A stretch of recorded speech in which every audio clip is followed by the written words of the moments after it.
अब हामी कुरा गर्छौँ CSS लिस्टको बारेमा। त्यसको लागि सबभन्दा पहिला म एउटा फाइल बनाउँछौँ CSS list डट HTML भनेर। हामीले HTML-मा लिस्ट हेरिसकेको छौँ होइन। अब CSS-मा हामीले लिस्ट हेरौँ होइन।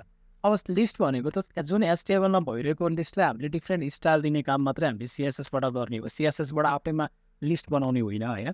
जस्तो मैले डकुमेन्टको ठाउँमा CSS लिस्ट भन्ने यहाँ नाम दिएँ। त्यसभन्दा पछाडि यहाँ म सिम्पल यो बडीभन्दा पनि म हेड सेक्सनभित्र एउटा स्टाइल HTML एलिमेन्ट लेख्छु र त्यसभन्दा पछि यहाँ स्टाइलको CSS प्रपर्टिजहरू दिने काम गरौँला।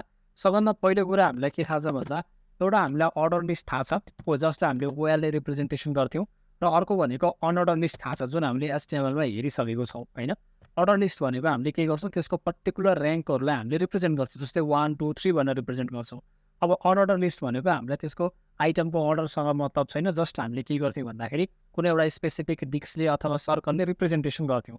सबभन्दा पहिलो कुरा हेरौँ हामीले अर्डर लिस्टकै बारेमा हेरौँ होइन अथवा अनअर्डर लिस्टको बारेमा पनि हेर्न सक्छौँ। सुरुमा सबभन्दा पहिला मैले एउटा OLI भनेर मैले लिस्ट बनाएँ होइन। लिस्ट आइटम भयो मेरो होइन।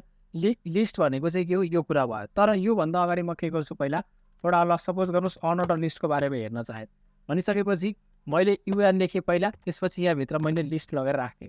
लिस्टमा सपोज गर्नुहोस् मैले एउटा कुनै मिल्क टी कफी भनेर लेखेँ। मैले मिल्क लेखेँ एउटा होइन। त्यसपछि मैले फेरि यही टेक्स्टलाई कपी गरेँ होइन। त्यसपछि मैले मिल्क लेखेँ त्यसपछि टी लेखेँ होइन। त्यसपछि मैले अर्को पनि लेख्छु र मैले COFFTE लेखेँ र त्यसपछि मैले राइट क्लिक गरेर फर्मेट डकुमेन्ट गरेँ होइन। यति लेखिसकेपछि म सिम्पल गो लाइनमा क्लिक गर्छु।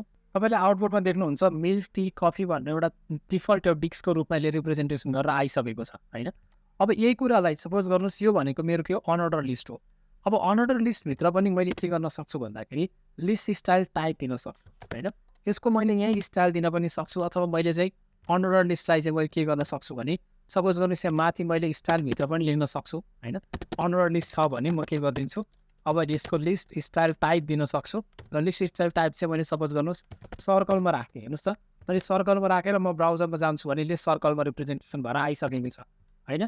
त्यसै गरेर अब मैले यसलाई डिस्कमा DISC डिस्क भनेर चाहिँ लेखेँ भने अघिको जुन डिस्कको फर्ममा पनि हाम्रो रिप्रेजेन्टेसन गर्न सक्दो रहेछौँ होइन। लिस्ट स्टाइल टाइप यसरी हामीले चेन्ज गर्न सक्यौँ। अब कुरा गरौँ अर्डर लिस्टको बारेमा। सपोज गर्नुहोस् मैले एउटा अर्डर लिस्ट बनाएँ। अर्डर लिस्ट भनेको OLले रिप्रेजेन्टेसन गर्छु। त्यसपछि मैले लिस्टभित्र चाहिँ सपोज गर्नुहोस् टी नै लेखेँ होइन। एउटा भनेको टी लेखेँ। त्यस पछाडि गएर मैले कफी लेखेँ होइन। र अर्को भनेको सपोज गर्नुहोस् मैले मिल्क चाहिँ होइन। यति लेखिसकेपछि अर्डर लिस्टमा डिफल्ट 1 2 3 भनेर आइरहेको छ यहाँ देख्नुहुन्छ। र अब म के गरिदिन्छु भने अर्डर लिस्टलाई मैले यहाँनिर स्टाइलभित्र सपोज गर्नुहोस् अर्डर लिस्ट छ भने चाहिँ म के गर्छु भन्दाखेरि के को फर्ममा लेख्ने भन्दाखेरि मैले लिस्ट स्टाइल टाइपै दिन सक्छु। लिस्ट स्टाइल टाइप चाहिँ मैले अप्पर रोमन भनेर लेखेँ अथवा अप्पर रोमन भनेर लेखेँ भने हेर्नुहोस् यो कसरी आउँछ आई भनेर त्यसरी ट्रिपल आईमा आइरहेको छ। त्यसै गरी मैले लोवर रोमन भनेर लेखेँ लोवर रोमन भनेर लेखेँ हेर्नुहोस् त लोवर रोमन लेखेँ भने यसरी स्मलमा यसरी आई भनेर आइरहेको छ। त्यसै गरी मैले लोवर अल्फा लेखेँ भने केमा आउँछ ABCमा आउनु पऱ्यो होइन। ABCमा आयो।